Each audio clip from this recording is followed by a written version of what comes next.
आप सोच सकते हैं एक 16 साल की बच्ची जिसके साथ एक बाहुबली एमएलए ने रेप किया, बलात्कार किया, और ना कि खुद बलात्कार किया बल्कि गैंग रेप करवाया अपने कुछ साथियों से।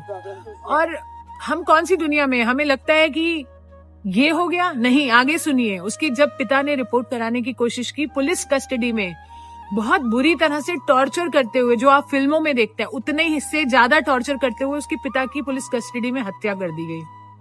यहीं खत्म नहीं होता। जब किसी लॉयर ने उसका केस लड़ना चाहा, तो जब उस लॉयर की गाड़ी में बैठकर ये पीड़िता जा रही थी अपने न्याय की मांग के लिए, वो गाड़ी को 11 बार टक्कर करवा दी।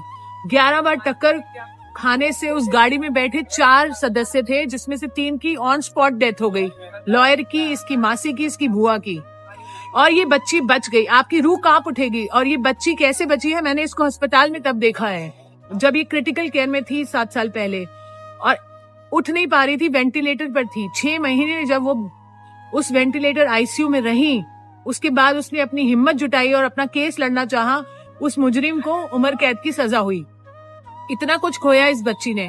अपनी लाइफ को नॉर्मल करने लगी थी, अभी शादी की और कोशिश कर रही थी नॉर्मल होने की। हम उसके साथ थे इतने साल से, और अब क्या हुआ आप सुन के हैरान हो जाएंगे। उस आरोपी को बरी कर दिया गया। आप सुन पा रहे हैं, उसे बरी कर दिया गया। और एक्सक्यूज, ये नहीं कि बलात्कार प्रूव नहीं हुआ, बलात्कार प्रूव हुआ है, पर क्योंकि कोई कानूनी दावपेच थे जो उसे बचा सकते थे, फालतू के हाईकोर्ट ने ऐसी ऐसी दलीलें दी हैं कि आप सुन के हैरान हो जाएंगे कि वो एक पब्लिक सर्वेंट नहीं है, या फिर ये बच्ची माइनर नहीं थी और कोर्ट के पास टाइम नहीं है। इतनी फालतू चीजें बोलकर उसे बरी कर दिया गया। आप सोच सकते हैं, आपको गुस्सा आ रहा है? अगर नहीं आ रहा तो आना चाहिए, क्योंकि बेटियां हमारे सबके घर में है, और ये हिंदुस्तान की बेटियों की बात कर रहे हैं हम। मैं तो आक्रोशित हूँ और तब से इस बेटी के साथ हूँ, जब से उसने कोर्ट में मुझे बताया कि दीदी मेरे साथ ऐसा हुआ, और मैं तभी से उसके साथ हूँ। क्या देश उसके साथ है?